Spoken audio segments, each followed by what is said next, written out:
En aquel tiempo decía Jesús a las turbas de los judíos: ¿Quién de vosotros me convencerá de pecado? Si os digo la verdad, ¿por qué no me creéis? El que es de Dios oye las palabras de Dios, pero vosotros no las oís, porque no sois de Dios. Los judíos respondieron: ¿no decimos bien que eres un samaritano y que estás endemoniado? Jesús respondió: yo no estoy poseído por el demonio, sino que honro a mi Padre, y vosotros me habéis deshonrado a mí. Pero yo no busco mi gloria, hay quien la promueva y la vindique. En verdad os digo, que quien observa mi doctrina no morirá jamás. Los judíos le dijeron: ahora conocemos que estás poseído por algún demonio. Abraham murió, y los profetas. Y tú dices: quien observa mi doctrina no morirá eternamente. ¿Por ventura eres mayor que nuestro padre Abraham y que los profetas, que también murieron? ¿Tú, por quién te tienes? Jesús le respondió: si yo me glorifico a mí mismo, mi gloria nada vale. Mi Padre es el que me glorifica, el que vosotros decís que es vuestro Dios, y no lo conocéis, mientras que yo lo conozco. Y si dijese que no lo conozco, sería tan mentiroso como vosotros. Mas lo conozco y observo sus palabras. Abraham, vuestro padre, deseó con ansia ver mi día, lo vio y gozó mucho. Los judíos le dijeron: ¿aún no tienes 50 años y has visto a Abraham? Jesús les dijo: en verdad os digo, que antes que Abraham fuera, yo soy. Tomaron entonces piedras para lanzárselas, mas Jesús se escondió y salió del templo. Bien, el próximo domingo, domingo de Ramos, así que tendremos misa aquí 7:30 de la tarde, como todos los domingos. Según como esté el clima, si está aceptable, empezar como el año pasado en la gruta, y hacemos después la procesión viniendo hacia el templo. La costumbre es que el sacerdote entrega el ramo, así que va a haber ramos preparados, pero si ustedes traen su ramo no hay problema. Cuando se acercan, ¿no?, a recibir el ramo, traen su propio ramo, que ya va a estar bendito, y entonces primero me lo dan a mí y yo ahí mismo se los devuelvo, ¿se entiende? De todos modos va a haber ramos para entregar también. La costumbre también es besar primero el ramo y después la mano del sacerdote, ¿sí? No hace falta tocar con los labios, puede ser como al aire el beso, así que esa es la costumbre en la tradición. También va a haber bendición de ramos en los hornos. La misa tradicional de los hornos va a ser a las 12, luego del Padre Brian, así que si a alguno le viene bien también esa hora, entonces a las 12 en los hornos, Sagrado Corazón de Jesús de los Hornos, y a las 7:30 de la tarde aquí. Después les paso bien los horarios de toda la Semana Santa, pero para que los vayan ya teniendo en mente. Jueves, la misa de la Cena del Señor a las 19:30, el viernes la conmemoración de la Pasión del Señor a las 4 de la tarde, y la Vigilia Pascual el sábado a las 7:30 de la tarde. Bien. La epístola a los Hebreos, de la cual se ha leído hoy un fragmento, básicamente es un esfuerzo para explicarle, en este caso en el texto de hoy, en el fragmento de hoy, sobre todo a los judíos que preguntaban en aquella época, cómo es posible que nosotros digamos que Jesús es sacerdote, siendo que Jesús no es de la tribu de Leví. En la tradición del Antiguo Testamento los sacerdotes pertenecían a la tribu de Leví, o familia, o clan de Leví, por eso se les dice levitas. Pero Jesús es de la tribu de Judá, porque es descendiente de David. Entonces se planteaba esa cuestión o esa objeción. Y entonces la carta a los Hebreos explica que el sacerdocio de Cristo no es un sacerdocio levítico, no viene de padres a hijos, sino que es de otro orden, de otro tipo o de otra clase, del orden de Melquisedec, que fue aquel que en el Antiguo Testamento ofreció pan y vino a Abraham. Que por lo tanto, como Melquisedec bendice a Abraham, es más importante, porque el que bendice es más importante que el bendecido. Y por lo tanto, como en Abraham estaban todo el judaísmo posterior, o todo el Israel posterior, Melquisedec está por encima de todo Israel. Y entonces Melquisedec es figura de Cristo. Bueno, ese sacerdocio es el que recibe Cristo, y es el que en definitiva va después instauran los apóstoles, el sacerdocio de la Iglesia, que no es hereditario de padres a hijos, sino que es de otro orden. es diferente. Bueno, entonces la carta a los hebreos va explicando o tratando de desarrollar ese tema, cómo es el sacerdocio de Cristo, que es diferente del sacerdocio de los judíos de aquel momento, en el cual ofrecían víctimas como chivos, vacas y toros. Entonces dice, bueno, esa sangre no sirve, evidentemente, pero la sangre de Cristo sí.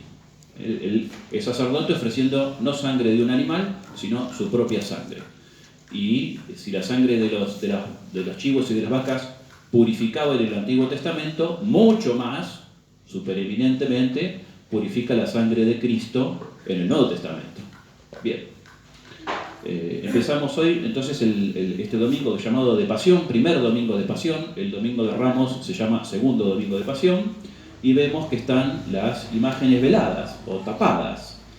Es un rito litúrgico sensible a los ojos, que toda la liturgia va teniendo que ver con nuestros sentidos, con lo sensible se llama, ¿no? Tiene que ver con los 5 sentidos, y en este caso a los ojos nos impacta de entrada el entrar y ver las imágenes cubiertas.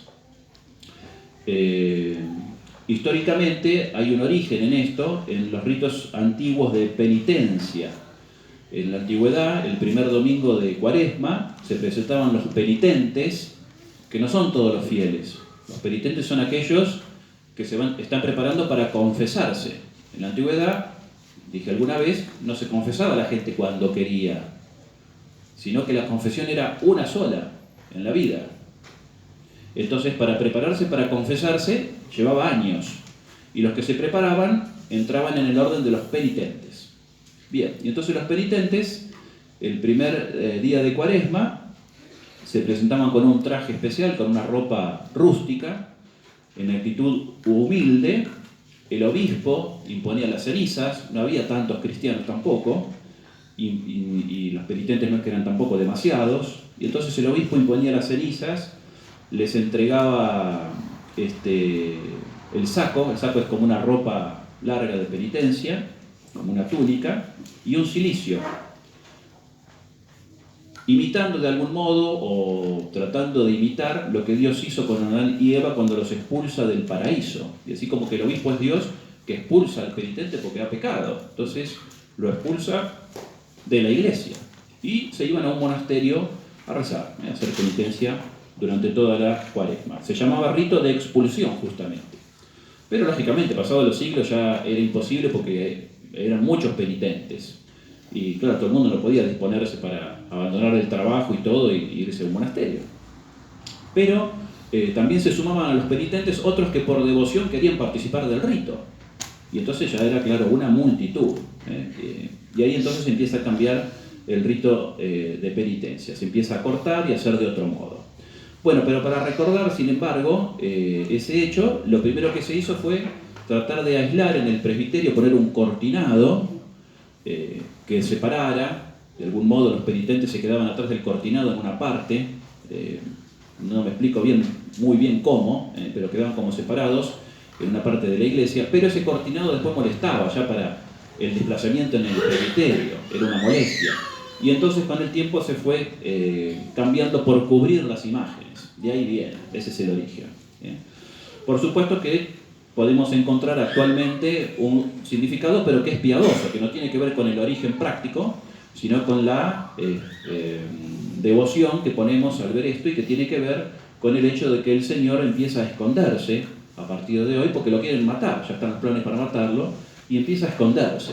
Y por eso entonces se tapa principalmente el crucifijo, pero también entonces las imágenes, que somos en definitiva los santos y nosotros mismos estamos ahí representados, donde buscamos cubrirnos. Así como nuestro jefe está cubierto, nosotros también. Sobre todo el tema del crucifijo empezó en la Edad Media, en un momento cuando justamente se leía el Evangelio y se decía que Jesús empezó a esconderse, ahí se cubría el crucifijo, de ahí viene. Y después entonces se extiende a el resto de las imágenes. Bien. Respecto al Evangelio de hoy, tenemos un comentario que nos hace San Gregorio, Papa.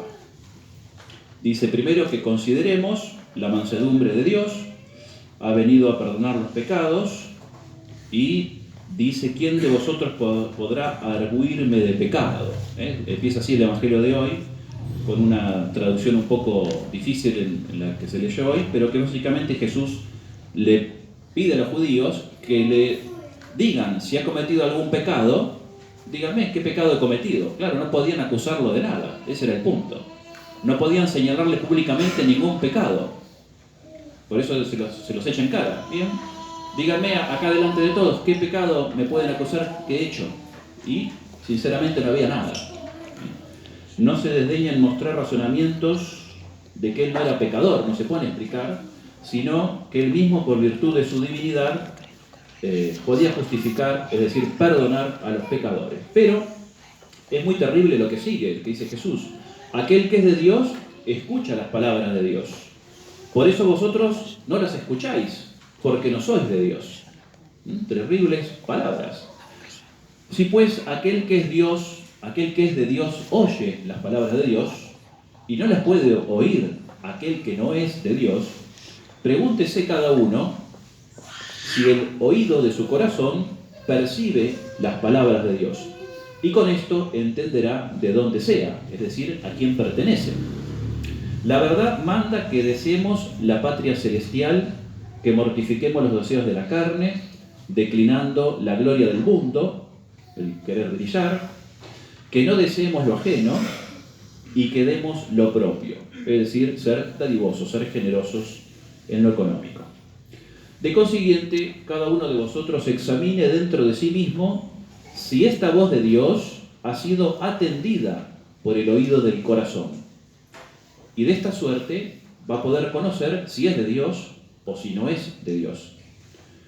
Pues hay muchos que ni siquiera se dignan a escuchar con los oídos corporales. Ya escuchar con el oído la palabra de Dios ya es algo, por lo menos, ¿sí? Pero también hay muchos, dice San Gregorio, que la verdad escuchan, sí, con los oídos corporales la palabra de Dios, pero no tienen el deseo de practicar y de poner en práctica lo que Dios pide. Y también hay algunos que reciben con buena voluntad las palabras de Dios, de tal suerte que incluso hasta derraman lágrimas de arrepentimiento. Mas después de haber llorado sus pasados pecados, vuelven a los mismos pecados. Estos, en verdad, no oyen las palabras de Dios, ya que no se dignan a ponerlas en obra. Ustedes, queridísimos hermanos, considerad vuestra vida con profunda atención. Temed lo que nos dice Jesucristo. Por eso vosotros no oís, porque no sois de Dios.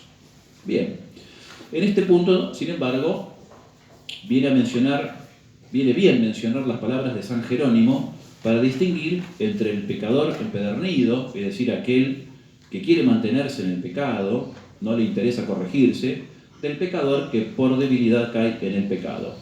Y a este respecto nos dice San Jerónimo: el Hijo le habla al Padre, Jesucristo le habla al Padre, alabando su justicia e invocando a Dios como escrutador de las entrañas, el que conoce todo, ¿verdad?, de los corazones. Solicita su juicio para darle al pueblo su merecido, es decir, en este caso a los judíos, dice San Jerónimo. Con este salmo: veré yo la venganza que desencadenarás tú contra ellos. Es decir, dice San Jerónimo, contra quienes perseveran en su pecado, no contra los que se enmiendan por medio de la penitencia, y acerca de los cuales suplica Jesús en la cruz: Padre, perdónalos, porque no saben lo que hacen. De lo cual se deduce que la vida de penitencia es señal del pecador arrepentido. En fin, como vemos, el camino penitencial siempre es camino saludable para el alma. Es algo que forma parte del ADN cristiano. Pidamos entonces a María Santísima crecer y apreciar la vida penitencial. En el nombre de nuestro Señor Jesucristo.